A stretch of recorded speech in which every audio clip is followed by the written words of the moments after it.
Sok, Jis.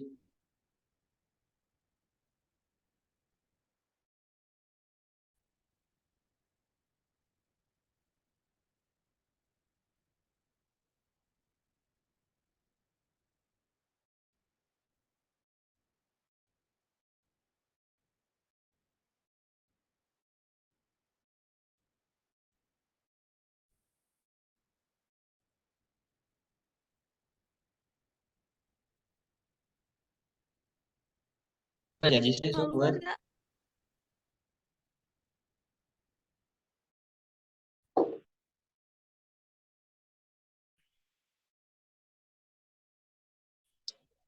Aduh, mana si Ajis? Ajis.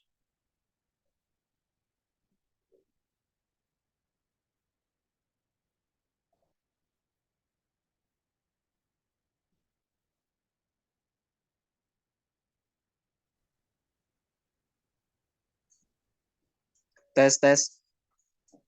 Langsung, Jis. Ya, oke. Assalamualaikum warahmatullahi wabarakatuh. Perkenalkan, kami dari kelompok 5. Saya Aji Setiawan bersama rekan-rekan saya, Bayu Anggara, Dina Grisela, dan Endi Rahman akan mempresentasikan laporan sistem informasi pemilihan calon ketua dan wakil ketua OSIS berbasis web untuk memenuhi tugas mata kuliah perancangan sistem informasi dengan dosen pengampu yang kami hormati, Ibu Yani Patman STMT. Langsung saja untuk materi pertama dimulai dari rekan Dina. Silakan.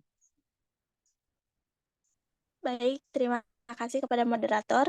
Saya Dira Grisela. Di sini saya akan menjelaskan sedikit materi mengenai sistem informasi e-voting pemilihan calon ketua dan wakil ketua OSIS. Untuk materi pertama yaitu definisi sistem informasi e-voting OSIS, yaitu sistem yang digunakan untuk melakukan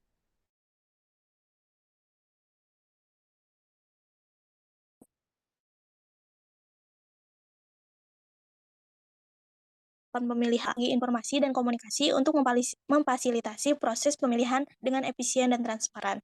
Tujuan utama dari sistem informasi e-voting ini yaitu untuk menggantikan metode pemilihan tradisional yang biasanya dilakukan dengan cara manual, seperti pemilihan suara dengan kertas dan penghitungan manual. Dengan menggunakan sistem e-voting ini, proses pemilihan dapat dilakukan secara online melalui platform yang telah dirancang khusus. Komponen penting dalam sistem informasi e-voting ini yaitu platform e-voting, registrasi pemilih, keamanan, perhitungan suara, dan pelaporan. Kelebihan sistem informasi e-voting OSIS ini meliputi peningkatan efisiensi, mengurangi risiko kesalahan manusia, meningkatkan transparansi, dan memberikan akses yang lebih mudah bagi pemilih. Namun, sistem ini juga perlu dikelola dengan baik dan diberikan perlindungan keamanan yang memadai agar terhindar dari ancaman keamanan dan manipulasi. Kemudian yang kedua ada deskripsi dokumen yang ada di dalam sistem informasi e-voting OSIS. Dalam sistem informasi e-voting OSIS ini terdapat beberapa dokumen yang penting untuk menjalankan dan mengelola sistem tersebut. Di antaranya yaitu dokumen persyaratan sistem, dokumen analisis kebutuhan, dokumen desain sistem, dokumen panduan pengguna, dan dokumen kebijakan keamanan. Kemudian yang ketiga ada deskripsi personil yang ada di dalam sistem informasi e-voting OSIS. Dalam sistem informasi e-voting terdapat beberapa peran atau personil yang terlibat dalam menjalankan dan mengelola sistem tersebut, yaitu ada administrator sistem bertanggung jawab untuk mengelola dan mengoperasikan sistem e-voting secara keseluruhan.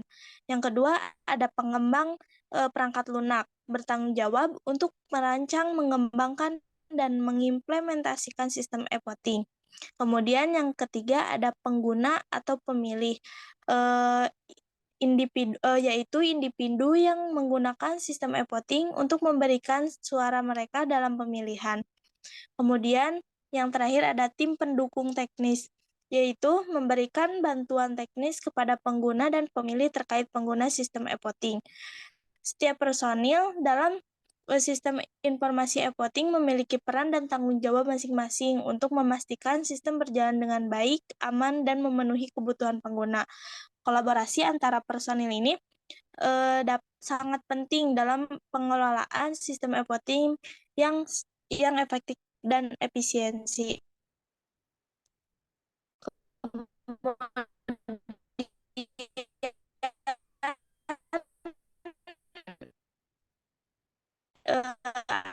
Ada deskripsi eksternal entitas dari sistem informasi e-voting. Ada entitas atau pihak eksternal yang berinteraksi dengan sistem meskipun mereka bukan bagian dari sistem itu sendiri.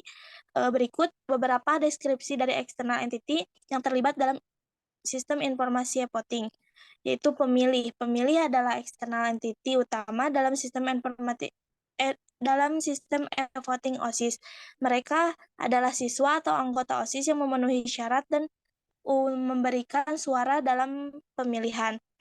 Kemudian ada panitia atau komite pemilihan. Panitia OSIS yaitu entitas eksternal yang bertanggung jawab atas perencanaan dan pelaksanaan pemilihan OSIS. Kemudian ada tim verifikasi yang bertanggung jawab atas OSIS di sekolah dapat menjadi entitas eksternal yang terlibat dalam sistem e-voting tersebut. Mereka dapat berperan dalam validasi dan pengawasan proses pemilihan dan verifikasi siswa yang mencalonkan diri. Yang terakhir yaitu pihak terkait sekolah, seperti kepala sekolah, staf administrasi, atau guru, dapat menjadi eksternal entity juga yang terlibat dalam sistem e-voting. Mereka mungkin terlibat dalam mengizinkan penggunaan sistem e-voting di sekolah, memberikan persetujuan atau dukungan, dan mengawasi pelaksanaan pemilihan. Dalam sistem informasi e-voting OSIS ini, interaksi dengan eksternal entity ini penting untuk menjalankan pemilihan yang transparan, demokratis, dan terpercaya.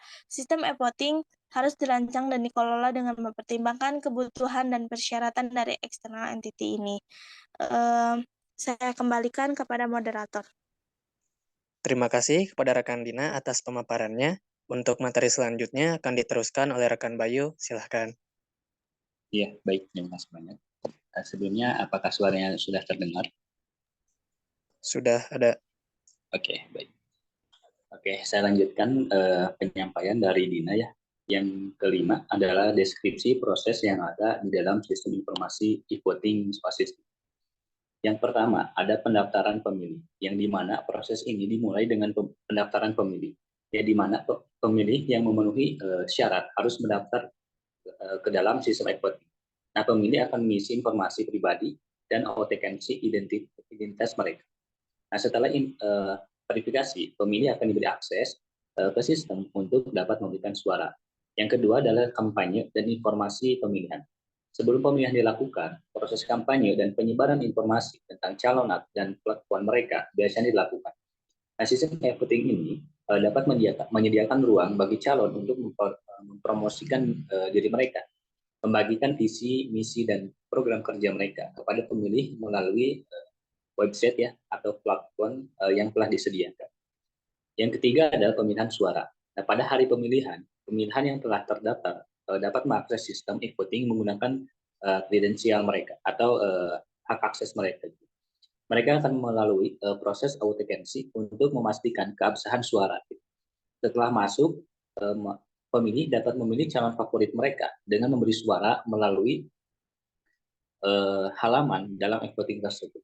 Nah, pemilih hanya dapat memberikan satu suara untuk setiap posisi yang diperebutkan. Nah, di sini ya perlu ditekankan kembali, jadi si pemilik suara ini akan login terlebih dahulu, yang dimana satu akun ini hanya bisa memilih satu suara.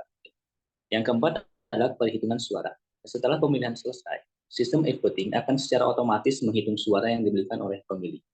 Proses perhitungan suara ini dilakukan dengan cepat dan akurat. Hasilnya ini akan disimpan dalam sistem dan dipublikasikan sesuai dengan kebijaksanaan yang telah ditetapkan. Dalam proses perhitungan suara ini dan proses kelima, pengumuman hasil, ini datanya itu akan disimpan di sebuah database. Yang kelima adalah pengumuman hasil. Setelah proses perhitungan selesai, hasil pemilihan akan diumumkan. Sistem e-voting ini dapat secara otomatis menghasilkan laporan yang menampilkan hasil pemilihan untuk setiap posisi atau calon. Nah, hasil ini dapat diakses oleh pemilih dan juga pihak terkait seperti komite pemilih, dosen, atau yang lainnya gitu ya. Nah, termasuk kepala sekolah dan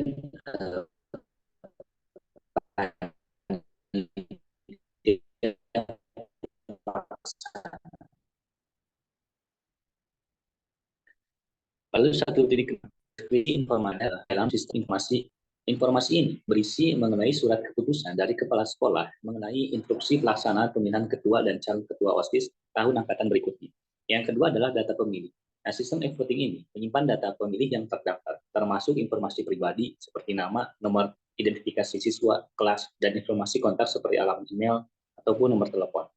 Data pemilih ini digunakan untuk memverifikasi identitas pemilih dan memastikan bahwa hanya mereka yang memenuhi syarat yang dapat memberikan suara. Yang ketiga adalah daftar calon. Sistem e-voting menyimpan daftar calon yang bersaing dalam pemilihan. Informasi calon ini mencangkup nama, terus posisi yang mereka lamar, foto, visi, misi, dan program kerja mereka. Informasi ini akan ditampilkan kepada pemilih sehingga mereka dapat membuat keputusan yang tepat saat memberikan suara. Boleh ke bawahnya? Nah, yang keempat adalah hasil pemilihan. Setelah pemilihan selesai, ya, sistem e-voting ini menyimpan hasil pemilihan untuk setiap posisi yang diperebutkan. Nah, informasi ini mencangkup jumlah suara yang diterima oleh masing-masing calon. Nah, persentase suara itu yang diperoleh dan hasil akhir dari pemilihan.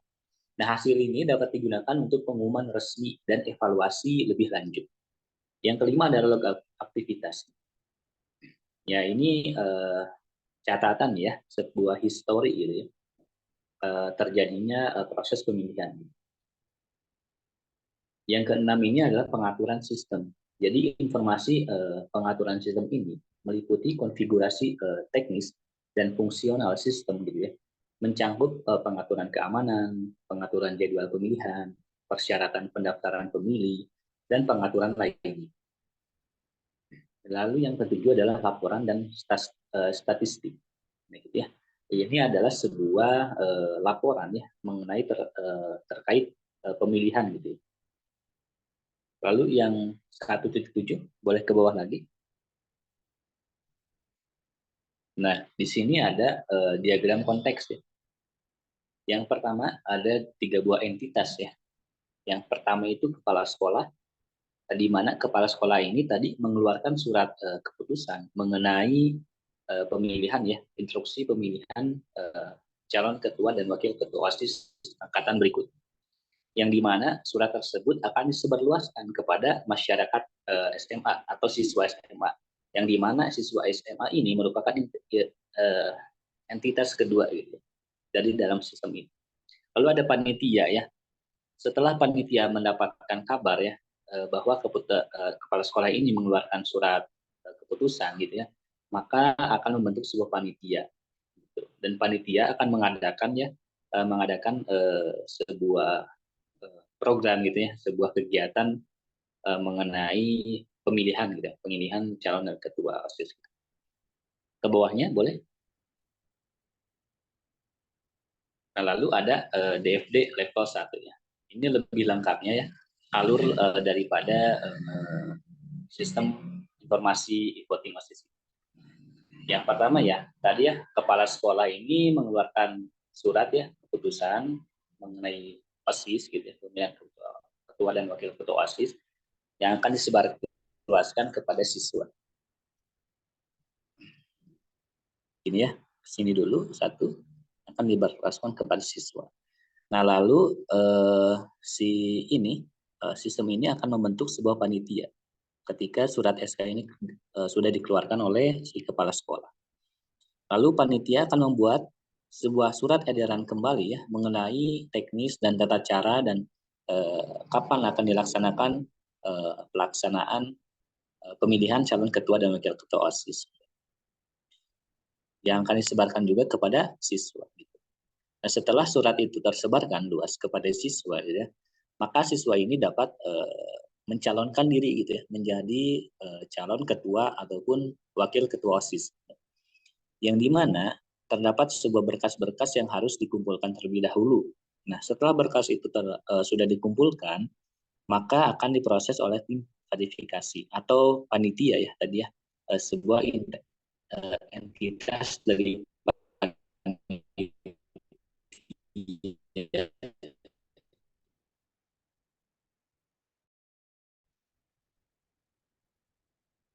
setelah di prediksi ya, data yang tidak ini masih bersifat calon ya.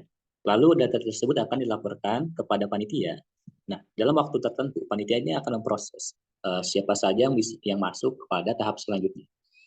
Nah, ketika sudah terproses semuanya, lalu panitia akan mengadakan gitu proses seleksi kandidat yang dimana kandidat ini akan melakukan demonstrasi terlebih dahulu, seperti penjelasan mengenai visi misi, program kerja, dan lain sebagainya.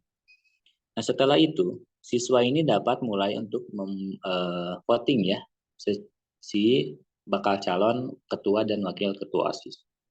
Nah, setelah voting, akan direkap ya datanya itu, disimpan ke database data voting, dan akan dilaporkan kembali kepada panitia. Lalu panitia akan melaporkan kembali kepada kepala sekolah dan seterusnya. Lalu kepala sekolah akan mengeluarkan kembali surat keputusannya dan akan disebarkan kepada siswa. Seperti itu. Ya, saya hapus.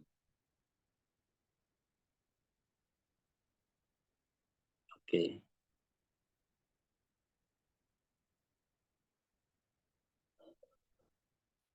Sudah, silakan. Ya, mungkin segitu saja ya penjelasan dari saya mengenai dari bab 1 ya, tentang deskripsi proses sampai dengan gambar DFT. Selanjutnya akan dilanjutkan oleh teman saya. Saya kembalikan kembali kepada moderator. Baik, terima kasih kepada rekan Bayu atas pemaparannya. Selanjutnya ada rekan Endi, dipersilahkan. Ya, Assalamualaikum warahmatullahi wabarakatuh. Waalaikumsalam Apakah sudah ada suaranya?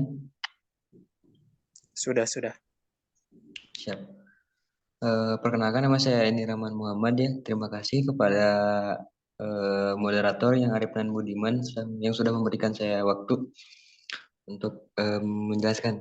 Nah, di sini di bab 2 ada implementasi teknologi sistem informasi e-voting, pemilihan calon ketua dan wakil ketua OSIS. Ini adalah perancangan dari web yang kami rancang gitu, dari sistem informasi yang tadi sudah dijelaskan. Nah, di sini di sini terdapat halaman utama ya dari sebuah web tersebut, yang mana dalam ini ada beberapa menu. Di atasnya yang pertama home, kemudian quick account, kandidat, voting, dan login pemilih dan login admin. Jadi login di sini tuh ada login untuk pemilih dan juga ada login untuk admin atau si panitianya. Nah, kemudian ke bawah, selanjutnya ini digulir ya. Jadi dari halaman utama itu digulir ke bawah, ada tata cara voting di sini gitu. Yang pertama, Anda sudah pasti login terlebih dahulu, kemudian pilih menu voting, pilih kandidat, klik tombol voting, dan sudah selesai gitu. Kenapa kami sangat kenapa sangat mudah gitu? Karena kami mengefisienkan tata cara pemilihan, karena melihat dari pemilihan presiden kemarin itu dan berbagai DPR dan lain sebagainya, itu kebanyakan sangat rancu gitu. Orang-orang kayak yang sudah tua itu ataupun dan banyak orang yang tidak mengerti itu. Makanya dalam website ini kami mengefisienkan untuk pemilihan tersebut gitu.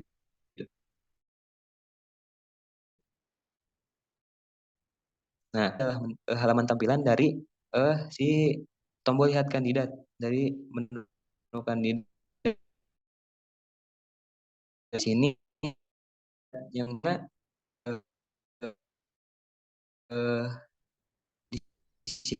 di sini tuh dia tinggal memilih lihat detail ya untuk melihat apa namanya?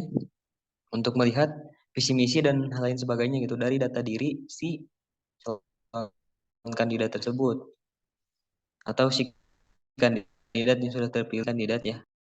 Eh,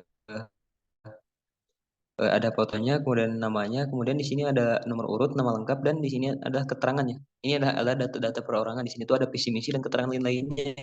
Gitu.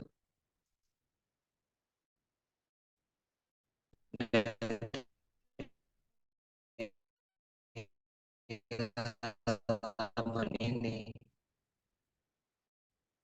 jadi itu halaman detail hasil pemilihan suara yang sudah dipilih oleh suara dan juga 70 suara untuk paslon OSIS nomor 2 gitu.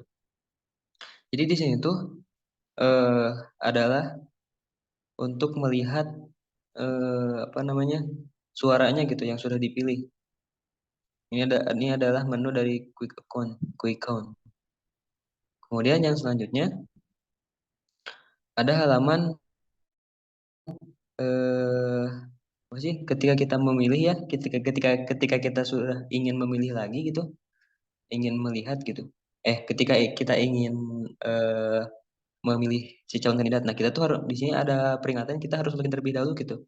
Untuk login untuk bisa memilih. Di sini kita langsung klik login sekarang aja, yang login sekarang ataupun login memilih di atas. Nah, kemudian di sini kita ada tampilan untuk login pemilih ya. Di sini silakan login untuk melakukan voting. Nah, di sini untuk login, untuk username dan passwordnya itu kita sudah buatkan gitu oleh si admin karena dari seluruh data pemilih itu sudah ada di database gitu. Jadi kita tinggal memasukkan username dan passwordnya saja. Kemudian tinggal login. Nah, kemudian setelah itu di sini ada halaman suara ya. Di sini tuh ada ketika si Sandi Maulana yang memilih. Nah, di atasnya tuh ada Sandi Maulana sebagai pemilih. Kemudian yang di sampingnya yang tadinya login jadi logout. Ini adalah halaman votingnya gitu. Halaman voting dari untuk halaman voting gitu, halaman fungsi utama dari suatu sistem informasi ini gitu. Kemudian kalian tinggal pilih yang mana saja, kemudian voting. Nah, selanjutnya akan ada alert atau pemberitahuan. Terima kasih sudah voting gitu. Di sini sudah ditampilkan pemberitahuan bahwa votingnya sudah berhasil. Kemudian yang selanjutnya, nah ketika kita ingin memilih lagi, di sini ada pemberitahuan gitu. Ketika kita login lagi dan ingin memilih kandidat yang lain, di sini sudah ada keterangan bahwa Anda itu sudah memilih kandidat yang sudah Anda pilih gitu. Jadi kalian tidak bisa memilih 2 kali. Tidak bisa memiliki 2 suara karena satu orang itu satu suara. Kemudian yang selanjutnya, untuk melihat data-data yang sudah dimasukkan oleh si pemilih tadi, kita tentunya perlu halaman untuk melihat seluruh datanya gitu. Yaitu pastinya ada di halaman admin ya. Di sini ada login untuk admin ya, username password kemudian masuk dan juga bisa kembali gitu. Nah, setelah masuk, maka di sini sudah ada tampilan dari halaman pertama ya, halaman dashboard yang mana tuh sudah kelihatan di sini 100 orang jumlah pemilih dari pemilih OSIS memilih dan 65 yang belum memilih gitu. Yang belum memilih dan belum login. Dan kemudian di bawahnya ada apa ini teh? Lupa. Grafik dari pemilihan gitu. Di sini tuh. Ini hanya sebuah gambaran saja ya untuk pemilihan yang sudah untuk grafiknya gitu. Nah, kemudian ini kan banyak menu nih. Kemudian ada kalau kita klik di data pemilih, maka halaman yang tampil tuh ini. Ini adalah halaman data pemilih. Yang mana di sini pemilihnya sudah ada tuh ya, data pemilihan. Kemudian ada juga data kandidat. Di sini tuh kayak CRUD ya. Kalau kita klik tambah pemilih, ya pastinya tadi kan jadi si data-data yang pemilih itu nantinya akan kita tambahkan data-datanya gitu. Karena ditakutkan nantinya akan ada orang lain yang ikut memilih di sini gitu. kalau tidak ada di database ini, tentunya kan tidak bisa login. Nah, makanya untuk si admin itu bisa menambahkan data-datanya di sini dulu gitu, data-data dari pemilihnya. Itu kayak bisa dihapus, bisa diedit. Kemudian ada juga form tambah ya di sini tuh. Nah, kemudian ini adalah data kandidat. Data kandidat pun sama seperti yang tadi. Jadi kita bisa si admin itu bisa memilih ya, bisa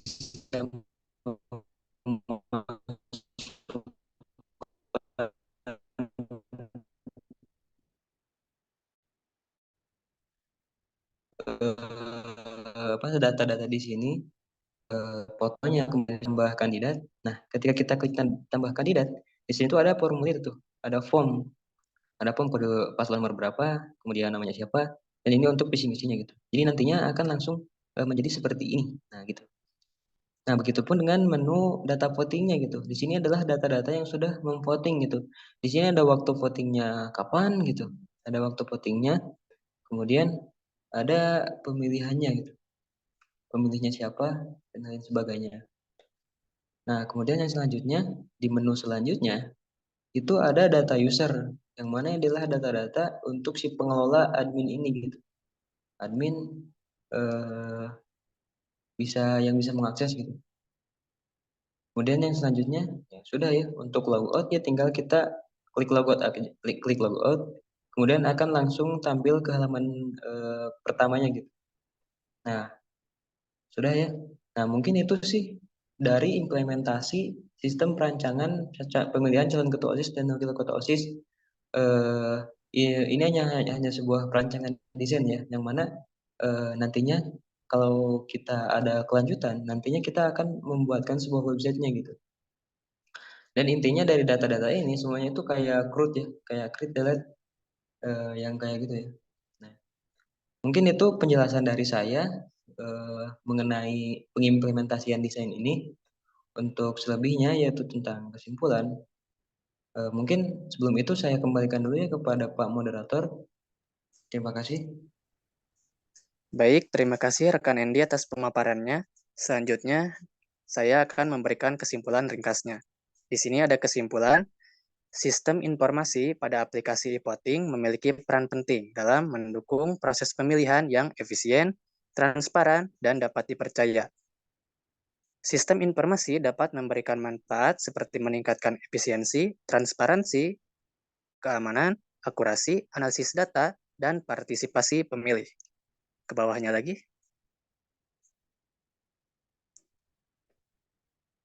Terus ke bawah. Stop aja. Namun, sistem informasi juga harus memperhatikan aspek keamanan, privasi, dan integritas data yang menjadi perhatian utama dalam e-voting. Proses perancangan sistem informasi pada aplikasi e-voting memerlukan pendekatan yang hati-hati dan komprehensif untuk memastikan keberhasilan implementasi dan keandalan sistem. Proses perancangan meliputi identifikasi kebutuhan, desain arsitektur sistem, antarmuka pengguna, keamanan dan privasi, pengujian dan evaluasi, serta pelatihan dan sosialisasi. Berikut adalah kesimpulan ringkasnya. Baik, sekian pemaparan presentasi dari kelompok kami. Mohon maaf karena banyak kekurangan dan kesalahan yang kami buat. Terima kasih. Wassalamualaikum warahmatullahi wabarakatuh. Kumatah, cukup?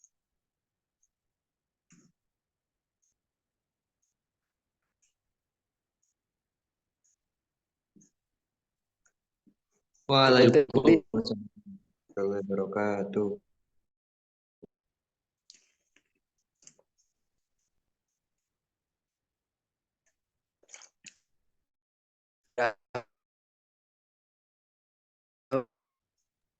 Ini pas Anda.